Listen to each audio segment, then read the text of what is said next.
estamos en el programa de El Jarrón Chino de Latinoamérica 21 con el ingeniero Cuauhtémoc Cárdenas. Para mí es un gran honor estar con usted, ingeniero, en esta jornada. Sea bienvenido a este programa y ya le anticipo las gracias por participar en el mismo.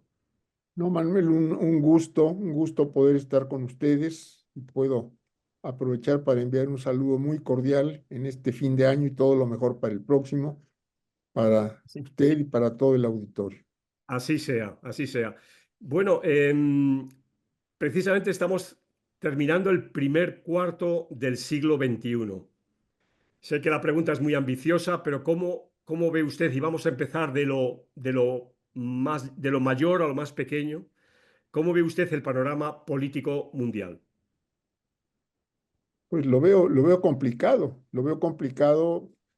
guerras que no acaban, Ucrania y Rusia, el ataque israelí contra Gaza, otros conflictos en Medio Oriente también, inestabilidad en esa zona y bueno, la confrontación comercial entre dos gigantes económicos, China y Estados Unidos, y pues nosotros, es decir, países como México, pues el medio viendo cómo vienen las cosas y cómo podemos sortear los problemas que nos van a surgir, en el caso particular nuestro, a partir de la asunción de la presidencia de Donald Trump el próximo 20 de enero.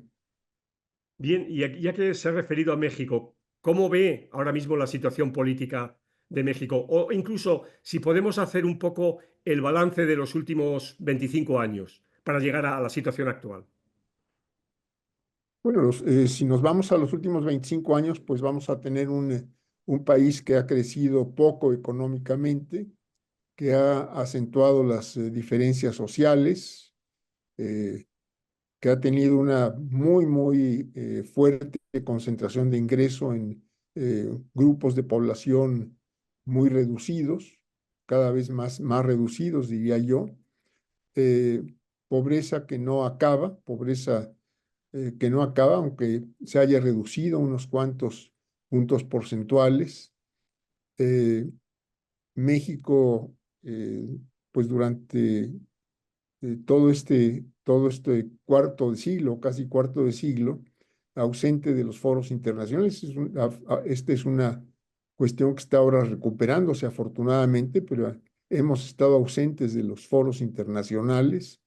En fin, yo creo que esta es la situación que vemos y desde luego un muy serio problema de inseguridad que también percibo que ahora se está empezando a atacar de unos meses para acá con con mejor investigación, con mejor inteligencia, con más efectividad de lo que se estuvo haciendo en los últimos pues 24 años.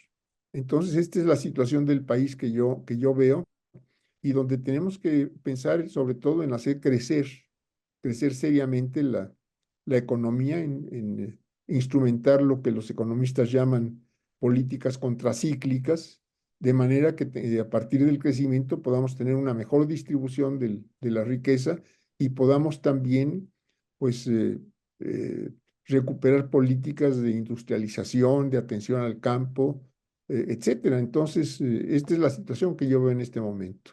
Y cuando comenzaba el siglo, había dos actores políticos, me estoy refiriendo. Se terminaba la larga hegemonía del PRI, del Partido Revolucionario Institucional, y el Partido de Acción Nacional, el PAN, tomaba el mando y de hecho lo tomará durante 12 años, ¿no? Hoy, sin embargo, el panorama es muy diferente. Ambos partidos parecen estar en momentos muy débiles y un nuevo partido político ha surgido que ha repetido en la presidencia, que es Morena, e incluso un partido que entonces no existía, como es Movimiento Ciudadano, hoy parece que tiene posibilidades de, en un medio largo plazo, constituirse en oposición. Eh, sí, efectivamente, pero yo diría primero que durante pues de los años 80 para acá y hasta por lo menos el cambio de gobierno ahora en 2024 se estuvo aplicando, se estuvo poniendo en práctica una política totalmente neoliberal, una política cíclica que nos ha Sí, llevado a que no haya crecimiento. Y esto, pues son gobiernos del PRI, del PAN y el propio gobierno de Morena que va del 18 al 24. Entonces, ahora empezamos a ver que se están tomando algunas medidas a pesar de que la situación financiera del gobierno en este momento pues es un tanto apretada, que esperamos con cambios que vengan pronto pueda mejorar. Pero ha habido cambios de partido, pero no hubo cambio en el modelo político, económico, social que se aplicó en el país. de acuerdo. Antes usted se refería a que México ha estado ausente en el panorama internacional en este periodo, en estos 25 años, cuando México siempre tuvo un liderazgo notable, ¿no? ¿Cómo cree o en qué dirección cree que debería cambiar y en qué ámbitos debería estar México más presente en el ámbito regional? Bueno, primero ya tuvimos una primera presencia de la presidenta Sheinbaum en el G20 recientemente en Brasil. Pero yo creo que México tiene que desarrollar una política mucho más activa de acercamiento, cooperación con América Latina, sobre todo, empezando con América Latina y luego buscar efectivamente una diversificación de su comercio exterior. Esto nos permitiría, sin duda alguna, impulsar la prolongación de cadenas productivas, nos permitiría abrir nuevos mercados y me parece que en esto es en donde México tiene que ser muy activo en estos próximos años. De acuerdo. En los últimos años también el gobierno mexicano ha potenciado enormemente el papel del brazo militar del Estado, ¿no? Encargándole no solo tareas vinculadas al orden público, sino también de construcción de obra pública y demás. ¿Cómo ve usted esa política? Pues yo creo que empieza, o empiezo por lo menos yo, a ver un cierto cambio. Eh, Creo que ya no tendremos la misma presencia del ejército, de la marina, en actividades que corresponden a otros ámbitos de la administración pública. Yo diría principalmente en la construcción, eh, que esto pues cumple una etapa, eh, yo diría con éxitos relativos en muchos aspectos, pero yo espero que esto pueda cambiar. Esta es mi impresión, no tengo todavía, vamos, tenemos muy poco tiempo de un gobierno nuevo, pero pues yo espero que esto podamos verlo ya muy pronto y principalmente a partir del próximo año. ¿Usted podría pensar que el gobierno actual es una suerte de PRI reciclado, renovado completamente, pero que mantiene algunas cuestiones clásicas del PRI? Yo no lo veo, no lo veo así, yo creo que es decir, el eh, partido Morena, no le veo similitudes al PRI que pudo haber sido un partido de Estado, si estando en el gobierno, era un partido totalmente dependiente del gobierno, dependiente del Estado, es decir, parte del Estado mismo, pero yo no veo que esta sea la situación de Morena, desde ningún punto de vista. Entendido. Bueno, usted tiene una experiencia política muy grande. Usted ha sido candidato, 3 veces candidato a la presidencia, ha sido gobernador de un estado, como es el estado de Michoacán, ha sido jefe de la Ciudad de México, el primer jefe elegido por sufragio directo de los ciudadanos, y finalmente ha sido fundador de un partido político. Su experiencia política es enorme. Em, para alguien que quisiera empezar ahora en política, ¿qué consejos de su experiencia le podría dar usted? Mire, más que consejos, diría yo, bueno, quien quiera hacer política tiene primero que encontrar es decir, tener una definición ideológica y política. Esto es, ¿qué quiere hacer y para qué lo quiere hacer? Es decir, ¿qué país quiere, en el caso particular de México, qué país quiere configurar, qué tipo de sociedad? eh, en fin, yo creo que son cuestiones fundamentales. Esto es, es decir, qué políticas quiere poner en práctica para llegar a los objetivos que se pueda proponer. Por otro lado, pues tendría que estar buscando afinidades con quién puede sumarse o a quién puede sumar para que puedan darse, pues pueda constituirse una fuerza social y política que efectivamente pueda impulsar los cambios que uno esté buscando. Esto es eh, participar en política, es decir, quienes piensan, por ejemplo, que participar en política es buscar un cargo público, me parece que están totalmente equivocados. El cargo público tiene generalmente pues límites de tiempo y cuando ese cargo se termina o cuando ese cargo electoral se termina, pues yo diría hay que tener un proyecto de vida, ¿no? Y si el proyecto de vida es ser empleado público, pues es un pobre proyecto de vida, diría yo. Entonces, ¿usted no considera que la política es una profesión? Bueno, puede ser una profesión, pero siempre y cuando haya proyecto, siempre y cuando haya proyecto, eh, yo diría, político, social, ideológico, y siempre y cuando uno esté dispuesto a luchar por los objetivos que uno cree válidos eh, desde cualquier posición, no necesariamente desde un cargo público. Esto es, se puede luchar desde la academia, el periodismo, el activismo político, los cargos públicos, desde luego, eh, tal- eh, políticas partidarias, etcétera, pero yo diría que se puede tratar de empujar las ideas que uno tiene desde cualquier trinchera a la que uno tenga acceso. ¿Usted considera entonces que sobre todo se trata de un proyecto colectivo más que de un proyecto individual?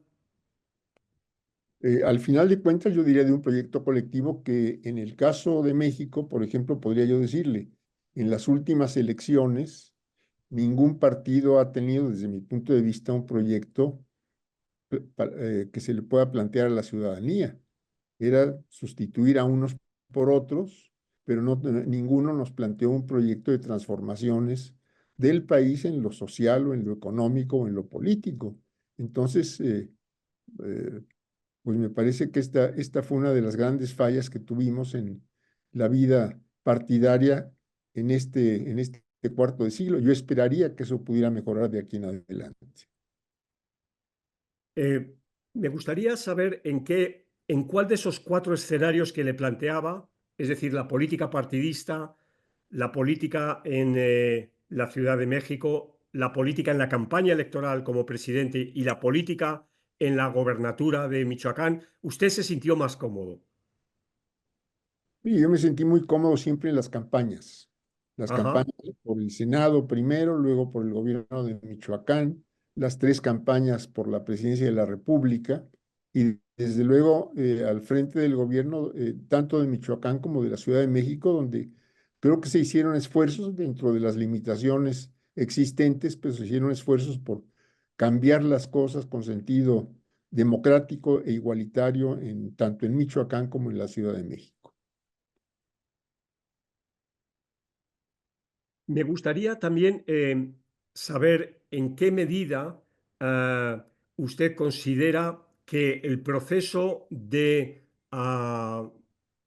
descentralización que ha vivido México ha sido exitoso. Yo diría ha sido exitoso desde el punto de vista de que se han concentrado muchas facultades en la presidencia de la República. Me parece que si queremos avanzar democráticamente, y me parece que este es pues un compromiso que tenemos aquí en México de avanzar democráticamente, tendríamos que impulsar más bien los procesos de descentralización, de desconcentración del poder para poderlo ejercitar de manera más amplia y por los distintos colectivos, personas, etcétera, a lo largo y ancho del país. Entendido. Am, de su experiencia en el mundo de la política internacional. Usted ha tratado indudablemente a muchos políticos de distintos países. ¿Usted podría señalarme dos o tres políticos que le impresionaran especialmente y de los que guarde un gran recuerdo? ¿Y por qué? Mire, primero le diría de esto más, yo diría en parte históricamente y en parte de mi propia experiencia, la política que pudo poner en práctica mi padre. Estoy hablando de la presidencia de la República de los años 34-40, pero después él se mantuvo activo fuera de la política partidaria y fuera de la política electoral, siempre impulsando pues ideas y propósitos democráticos, pacifistas, de mejoramiento de los sectores más abandonados del país. eh, Podría decirles, ese ha sido para mí siempre un ejemplo, entendiendo que que estas cuestiones pues cambian con el tiempo y cambian con los cambios que producen tanto social como económica como Sí. políticamente. Por otro lado, podría decirle, veo con mucho interés, eh, como un ejemplo, no solo para su país, sino para otros países, lo que ha podido hacer Lula en el Brasil, al frente del gobierno, las, pues en los primeros que fueron 2 periodos que estuvo al frente de la presidencia, se lograron cambios muy importantes y él ha seguido manteniendo una misma línea y una lucha en las circunstancias en que su país ha también tenido cambios y que ahora está pues tratando también de seguirlos impulsando nuevamente al frente de la presidencia. Usted se ha referido a su padre, al general Lázaro Cárdenas, e inevitablemente como español tengo que traer a colación el gran gesto del presidente Cárdenas del apoyo al exilio, ¿no? A los trasterrados españoles que llegaron a México como consecuencia de la guerra civil. Y esto me lleva a esta situación incómoda en la que se encuentran, y digo bien, los dos gobiernos de ambos países. No digo los pueblos, porque creo que tanto el pueblo mexicano como el pueblo español siguen manteniendo los mismos lazos de cordialidad, pero ¿cómo ve usted esta situación entre el gobierno mexicano y el gobierno español a propósito de los perdones o demás que solicitó en su momento el presidente López Obrador por escrito a Su Majestad el Rey, Felipe VI? Yo creo que es muy importante lo que usted señalaba hace un momento, Manuel, que las relaciones entre los dos pueblos se mantienen en lo familiar, en lo afectivo, en lo cultural, en lo económico, y que esto no se ha interrumpido ni se va a interrumpir. Ahora, este desencuentro a partir de eh, el pedir que se eh, solicitara, que se pidiera un perdón, pues me parece que está fuera de época. A mí me parece que esto es una cuestión ya, no podemos cambiar la historia. No podemos cambiar la historia, las cosas sucedieron como sucedieron, eran otras circunstancias, eran otra España, era otro México, y yo creo que eso hay que empezarlo a digerir y a entender, yo diría, y a empezar también a normalizar las relaciones, que yo veo ciertas señales de que se están ya queriendo normalizar. No podría yo precisar mucho, pero creo que hay algunos indicios, todavía no muy visibles, no muy tangibles, pero que se van a normalizar las relaciones de gobierno a gobierno también. Entendido. Este programa se llama el jarrón chino por alusión a esa frase de que los políticos, cuando dejan de serlo, parecen jarrones chinos que nadie sabe cómo utilizarles en la medida de su experiencia, de su conocimiento. ¿Usted se siente un jarrón chino? No, yo sigo haciendo lo que creo que tengo que hacer, Manuel, y lo seguiré haciendo desde las trincheras que se me abren en distintos momentos, las aprovecho de acuerdo a las visiones que voy teniendo también conforme el tiempo va pasando, ¿no? ¿Y puede ilustrarnos dos o tres de las acciones que esté haciendo ahora mismo para conocimiento de quien nos escuche? Mire, puedo decirle, pues cuando hubo oportunidad escribí un par de libros, uno que es una biografía de mi padre, se llama Cárdenas por Cárdenas. Después, aprovechando los tiempos de la pandemia, pude hacer otro libro, por una democracia progresista, que he podido, por otro lado, pues presentar en muchas partes aquí en México.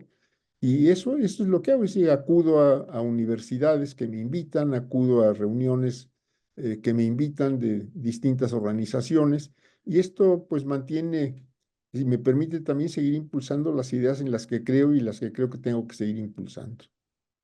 Em, Dentro de muy pocos días, en el vecino del norte habrá una nueva sucesión presidencial de alguien que ya ha sido presidente, algo que no ha sido frecuente, ¿no? En la política norteamericana. Ya para ir terminando, ¿cómo percibe usted la presidencia Trump 2? Sobre todo desde la perspectiva, claro, lógicamente de México. Bueno, primero algunos nombramientos que ya ha anunciado el Trump, pues lo siento eh, clara y francamente muy agresivos respecto a México, declaraciones que ha hecho respecto a cuestiones que podrían decir que deben ser manejadas internamente por México. Yo veo, y veo en esto importante, que la presidenta Sheinbaum pues mantiene y ha expuesto una posición muy firme de México en defensa de su soberanía, y creo que ahí vamos a coincidir muchos si es que efectivamente las amenazas eh, que ha eh, planteado el propio presidente Trump, pues tienen efecto práctico. Yo esperaría que la cohesión que tenemos aquí en México y pues el acuerpamiento que pueda darse de distintas fuerzas sociales, políticas, en contra de cualquier intento de intromisión, pues pueda tener efectos positivos y mantenga el control y el manejo de nuestra soberanía de acuerdo a nuestros intereses. Muy bien, pues ya ahora sí que para terminar, quería preguntarle qué recuerdo tiene usted de su vida política que le emocione particularmente. Y Manuel, lo más importante para mí ha sido el contacto con la gente, el poder recorrer el país, pues dado vueltas por el país ya en varias ocasiones, no solo como candidato presidencial, sino por otras razones y por otras eh, tareas que he tenido. He podido conocer el país pues de arriba abajo, podría yo decir, y para mí lo más importante ha sido eso, el conocimiento del territorio y el trato con la gente. Para mí ha sido lo más importante y es de donde tengo las mayores satisfacciones y donde he podido además mantener pues muchas amistades a lo largo y ancho del país. Muy bien, querido ingeniero Cárdenas, le agradezco enormemente su tiempo, la sabiduría que haya compartido con Latinoamérica 21, el jarrón chino, este espacio, y seguimos estando en contacto. Nos veremos seguro en la ciudad de Guadalajara, en la próxima FIL, o en la Ciudad de México, o por qué no, en Panamá o en Madrid. Muchísimas gracias, ha sido un placer. Lo mismo, Manuel, un abrazo cordial. Gracias.